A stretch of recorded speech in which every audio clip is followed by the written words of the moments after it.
verifica se os nomes das empresas não estão lá. Então a gente faz até onde a gente pode, mas basicamente a empresa manda pra gente as informações que a gente precisa. E aí isso vai ficando documentado, a gente vai guardando tudo isso e com o tempo a gente tem auditorias durante o processo, porque o selo da empresa são por 2 anos, né? Ela tem direito a usar o selo por 2 anos. Então durante esses 2 anos a gente vai verificando se não está vencendo esse tipo de informação, esse tipo de documentação, e vai pedindo para a empresa mandar pra gente documentações atualizadas. Ok.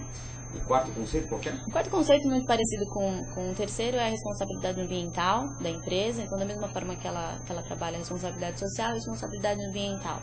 Então, por exemplo, se as licenças ambientais estão corretas, estão válidas, né? As licenças da própria empresa, a gente também, a CADRES, né, o que ela faz com os resíduos, né, de produção do produto, porque o que acontece? O selo, ele é um selo para o produto, né? Então, dentro da produção do produto, quais são os resíduos? O que eu tenho de resíduo? Então, o que a empresa faz com esses resíduos? Então, a gente pede os CADRES, os contratos, né, de destinação dos resíduos, e a gente tem também o Pacto Global, que a gente pede para que a empresa seja signatária, mas aí envolve tanto a responsabilidade social como a responsabilidade ambiental. Então esse seria o quarto ponto, né, da sustentabilidade. E o último ponto é a comunicação responsável. Comunicação responsável. Então a empresa, ela tem que, a gente avalia, por exemplo, manual técnico, manual de instalação, enfim, a comunicação que a empresa tem relacionada ao produto, para saber se está todas as informações que são necessárias, por exemplo, segurança, o que fazer, né, como é que eu manuseio esse produto, o que eu faço com embalagem, né, qual a destinação que eu posso dar para essa embalagem, o que eu faço com resíduos, e também a gente fica muito atento se a empresa não está dizendo mais do que o produto realmente tem, né, se eu estou falando coisas, características que o meu produto não tem, e se ele está escrito em algum lugar, a gente pede para que ela nos comprove. Se ela não tiver como comprovar, ela tem que retirar o que está escrito, porque não é verdadeiro. Então, a gente entende que os 5 atributos essenciais da sustentabilidade são esses. A partir daí, o resto são atributos complementares, importantes também, mas são atributos complementares. Aí a gente vai começar a falar se o PET da embalagem é reciclado, se eu tenho compostos reciclados na composição, porque nada adianta eu ter... Nossa, meu banquinho de madeira é feito com madeira de demolição. Mas aí quem faz o banquinho de madeira é uma criança que, né, ou então é um trabalho escravo. Então, primeiro a gente tem que olhar para esses 5 atributos essenciais. E aí depois a gente vai complementando com as outras características. Ok. A gente está entrevistando aqui a Bruna Masson, que é a coordenadora do selo Sustentax. E o Caetano está me dizendo aqui que já tem a participação dos internautas, Caetano. Como é que não é?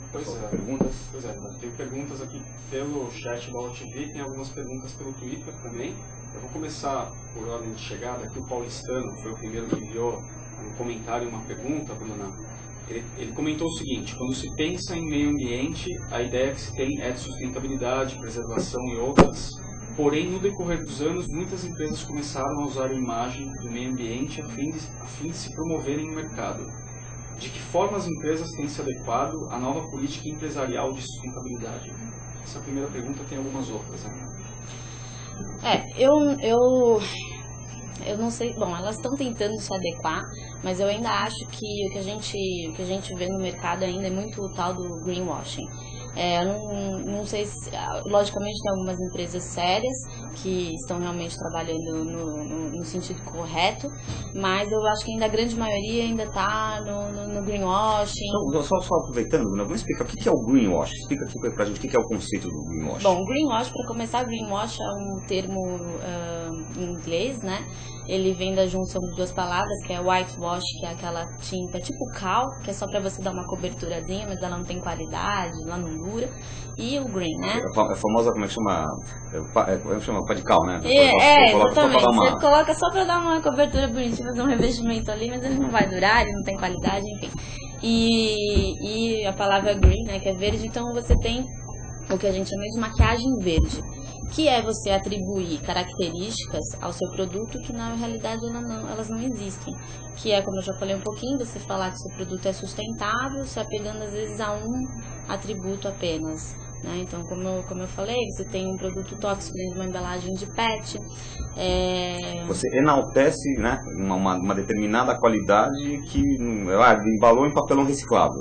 O produto é verde, o produto é lindo, maravilhoso, não sei o que, só porque ele está com um símbolozinho de reciclável com a dentro do embalagem de papelão. Exatamente. Assim, a gente tem que tomar cuidado. Fabricado por crianças escravas.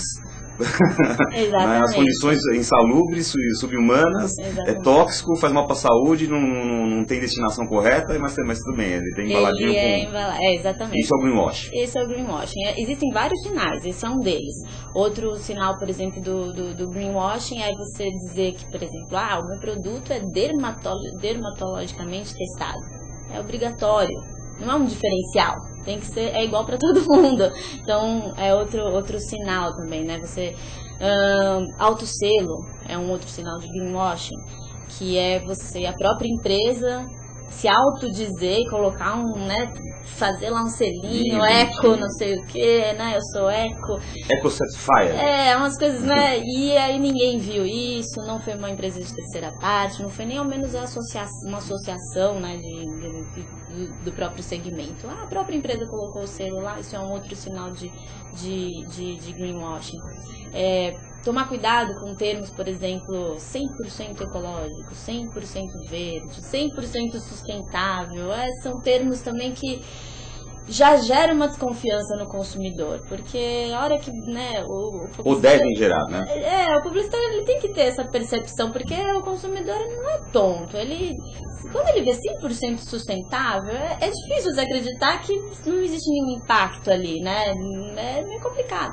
Então, esse é outro sinal de greenwashing. Existem vários, né? E eu acho que as empresas ainda estão cometendo muito esse erro. Eu não sei, algumas poucas eu acho que estão no caminho correto, mas a grande maioria, o que a gente vê no nosso dia a dia, na Sustentax, a gente recebe muita coisa e a gente tem esse olhar atento a essas questões, a gente vê que realmente a maioria das empresas ainda está, infelizmente, nesse caminho. Agora, uma boa notícia para o paulistano é o seguinte, o Conselho Nacional de Autorregulamentação Publicitária, que é o CONAR, instituiu normas agora no início de agosto que impedem que qualquer propaganda veiculada no Brasil enalteça possíveis atributos sustentáveis de produtos e serviços se as empresas não puderem comprovar a sua eficiência. Isso é uma boa notícia. Então, se a gente vê aí uma propaganda, alguma coisa que seja aparente ser um greenwash aí dentro dessa explicação que a Bruna Masson deu pra gente aí, a gente pode entrar lá no CONAR, né, como consumidor que somos, e falar, olha, aquele produto ali, né, tá fazendo um greenwash, e a gente pode denunciar, então. Exatamente, você pode acionar o CONAR e ele vai acionar a empresa e vai pedir a comprovação, né, do que ela tá dizendo, né, no anúncio. E a partir daí, se ela não tiver, o CONAR pode tanto solicitar que a propaganda seja retirada ou modificada. Ou modificada.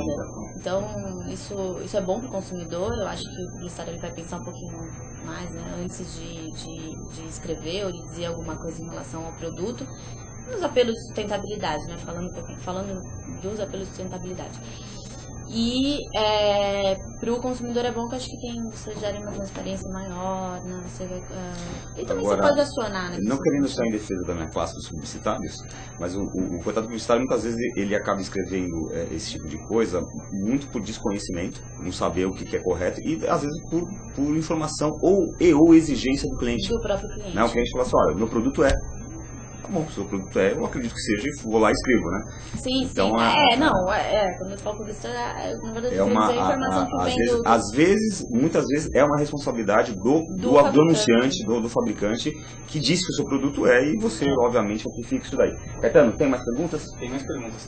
Tem perguntas que são meio parecidas, eu acho que eu vou até fazer elas juntas aqui. Fala quem são os loucures. Recebeu pelo chat da OTV uma pergunta do Fábio e pelo Twitter do Adriano, de São Paulo. O Fábio perguntou o seguinte, Bruna, os mais instruídos pagam mais por produtos verdes e a classe C pensa em consumo responsável ou só quer preço? E a pergunta do Adriano é bem parecida, deixa eu já colocar ela aqui também. Estamos preparados para pagar mais por produtos verdes? As pesquisas que a gente tem, né, que a gente tem conhecimento dentro das sustentáveis, é que sim. Então, a gente tem algumas pesquisas, mas resumindo, a grande maioria diz que, numa média aí, 8%, a gente está preparado, o consumidor brasileiro poderia até estar disposto a pagar até 8% a mais por um produto verde, um produto sustentável. O que acontece é que você tem, o consumidor ele ainda é muito descrente. Então, isso também, em outras pesquisas dizem isso. Então, o que acontece? Dentro desse universo de todo mundo dizendo que é verde, ele começa a duvidar também de todo mundo. E aí ele também fala, não vou pagar porque eu também não sei se o que está falando aí é verdade. Então, o greenwash ele é muito sério e assim, é muito ruim, né, as empresas estarem praticando isso, porque você acaba criando uma descrença no consumidor. Então ele acaba não querendo pagar mais porque ele não sabe se o que está sendo falado para ele, se o que estão vendendo para ele é verdadeiro. Então, as pesquisas que a gente tem conhecimento aqui, sim, né, até mais ou menos 8% a mais, mas que, por outro lado, tem essa questão da descrença. Ele pagaria se ele tivesse certeza de que o que ele está comprando é realmente sustentável, realmente existe aquele atributo que o fabricante está passando ali para ele. Quem tem mais informação compra mais produtos sustentáveis, produtos mais verdes? Eu acredito que sim. Eu acredito. Por saber o histórico da empresa, por consumir mais informação? Eu acredito que sim, até pegando eu mesmo como exemplo. Então, eu acho que a informação é tudo, né? Então, sim. Porque me parece que o consumidor que tem mais informação, ele tem mais capacidade de distinguir o que é greenwash, né? E o que as empresas que têm um histórico realmente de sustentabilidade, né? Sim. Preocupações mais... Por exemplo, eu mesmo peguei um tempo atrás uma embalagem de um pão lá, né? Um pão Puma que a gente compra lá em casa, e aí tinha lá 100% degradável, alguma coisa assim, sobre a embalagem. Meu primeiro momento foi duvidar. Eu duvidei, falei, como assim, né? É estranho, tá? E aí eu fui atrás da informação. Mas porque eu sei onde procurar, porque eu tenho esse olhar. Você tem informação química? E também assim, eu liguei na empresa. Perguntei o que era aquilo, a menina soube me explicar, né, do saque. E eu fui no site, encontrei realmente a informação e falei, legal, era uma ação bacana. Mas porque eu tenho a informação e também tenho, de repente, a curiosidade, né? Mas eu acho que sim, eu acho que quem tem informação, quem tem um pouquinho mais de conhecimento, fica mais apto a comprar ou não comprar, dependendo da informação que é passada. E pelas informações que você tem, assim, você acredita que as empresas que estão investindo seriamente na questão elas estão tendo bons resultados com isso? Das informações que a gente tem, sim. Acontece que a empresa, em primeiro lugar, ninguém faz sustentabilidade porque é bonzinho, né? Ninguém tá... Sustentabilidade, a empresa ela tem que visar um lucro em cima daquilo. Se ela não tiver lucro, ela não vai fazer. Então, quando a gente começa a falar de sustentabilidade também é isso. Não adianta você, por exemplo, ter um produto sustentável, mas que ninguém quer comprar. Eu tenho uma cadeira sustentável, né? Ela tem todos esses atributos que eu te falei e mais um pouquinho. Só que o design dela é horrível, ela não é confortável, enfim. Ninguém quer comprar. Então isso já não é um produto sustentável, porque eu vou ter desperdício, né? Vai ficar parado tudo isso, né? Então, eu